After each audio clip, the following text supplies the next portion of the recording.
Magandang araw mga kaibigan. Bigyan natin ng reaction, opinion ngayon itong post ni Sas Rogando Sasot. Isinare niya ang pahayag ng isang political analyst na nagkataon na isang dilawan, pure dilawan, si Professor Ronald Llamas. Mayroon siyang nakikita mangyayari sa 2028 na pabor kay VP Sara, medyo masama para kay Risa Hontiveros na kandidato nila. Inaamin nila na malakas si VP Sara. Ang galing. Sabi ni Professor Ronald Llamas, kapag hindi nag-unite ang lahat, malaki ang chance mananalo ang Duterte. Salamat po, Professor Ronald Llamas, for being honest.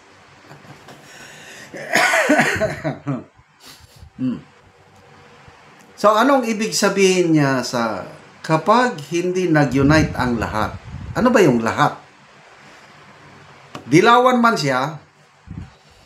So, sa grupo ng dilawan, may mga frontrunners na sila. Ang nagsalita na si Risa Hontiveros. Papaano si Madam Leni? Although tahimik siya, kalimutan na lang ba nila si Madam Leni nang dahil lang sa tahimik? Si Risa Hontiveros na lang ang kandidato nila. Nandyan pa si Bam Aquino. Nandyan pa si Kiko Pangilinan. Yan. So, yung sinasabi niya siguro, first level na unity, yung sila-sila lang, mga dilawan.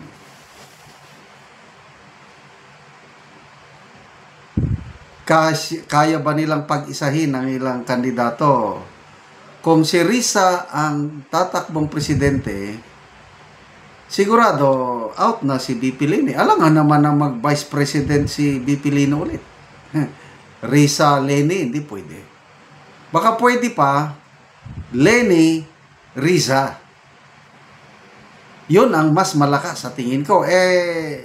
Sa tingin ko, talagang gustong-gusto ni Senator Hontiveros na kakandidato. Tinutuboy na siya ni Congressman De Lima.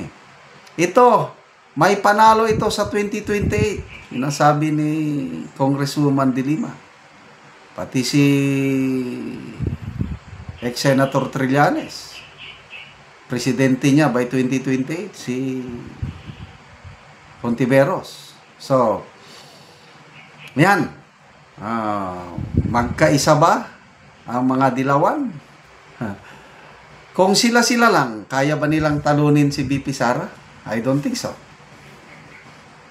Kasi sa latest survey, WR numero, 1.7% lang ang ratings score ni Hontiveros. Mas malayo si Vice President Leni, nakakuha ng 19% compared sa 31% ni VP Sara. Ang layo. So kung sila-sila lang, dilawan, wala. Kaya, baka yung sinasabi rin niya lahat, kasama na ang lahat, kasama na rin ang mga Makabayan Black, kasama na rin ang Marcos Loyalist. Yan ang nakikita kong game plan nila.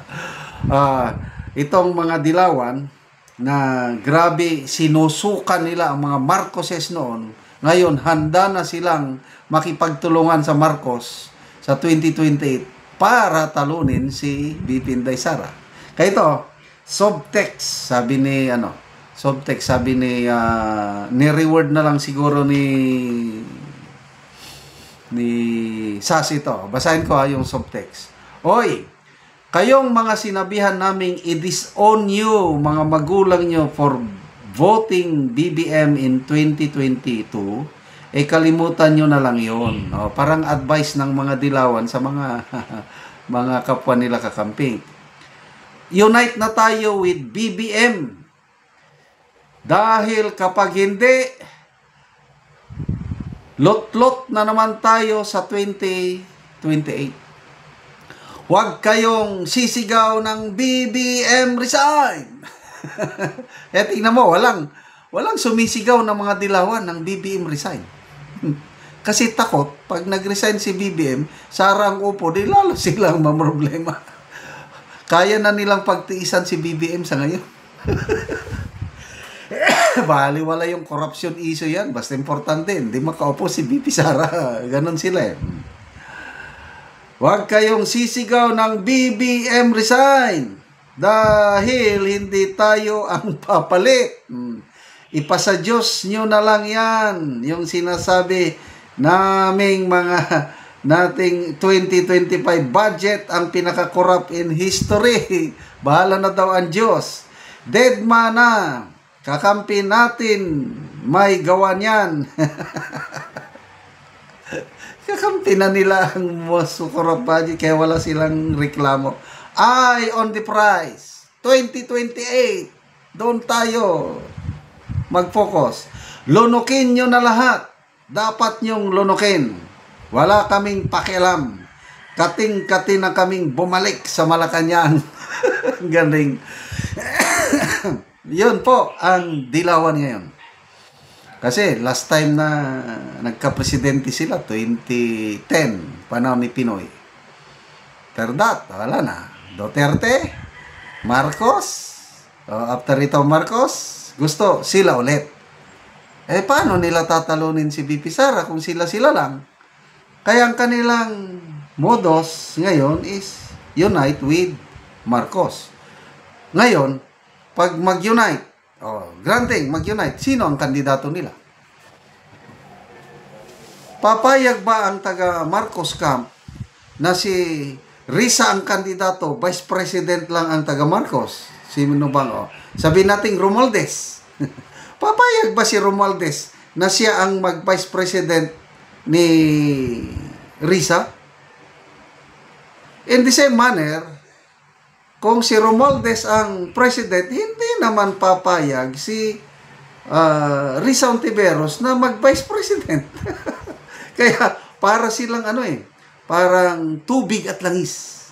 Hindi talaga maghahalo.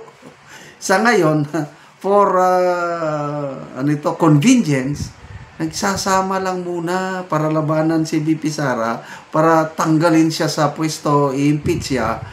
Then, by 2028, kung maalis nila si BP Sara through impeachment, sa kanila maglaban. But, no way. Magkaisa tayo mga DDS. Panalo tayo sa 2028. Wala silang kalaban-laban sa ating malakas na puwersa. Salamat mga kaibigan sa inyong pagsubaybay sa ating channel. Nakakatulong kayo ng malaki sa tribong Talandig ng Bukidnon. Dahil ang income natin sa channel na ito, pantulong sa tribo. Namimigay tayo ngayon ng libreng yero at pako para makapagpatayo ang tribo ng mas maayos na tirahan. Panoorin niyo ang video na ito. O karon mo na ni si Lolo ang matagaan og yero.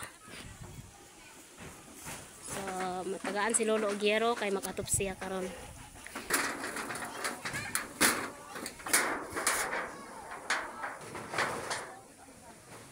So muna ang atupan ni Lolo. Trapal lang. Muna ang kulihan sa yero nga nahatag sa iya ha.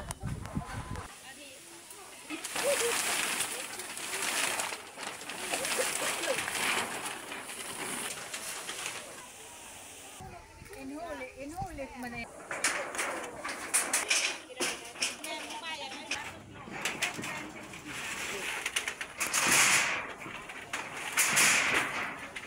Ano isiyan dai?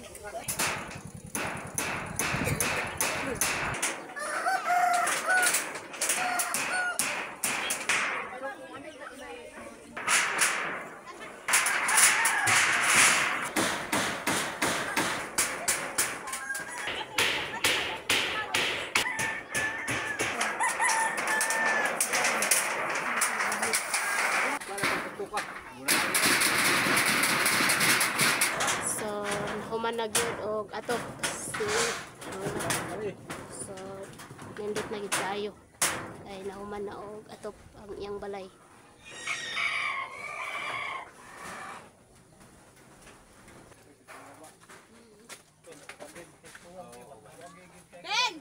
tayong pagsalamat nako sa Ginoo kay ako sin nga giatop nako ng trapal na Giatop nimo sa imong balay kay trapal lang.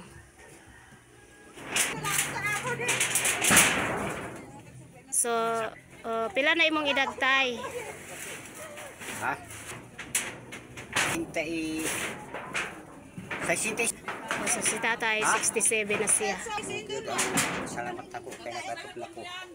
Sige tay, salamat pod.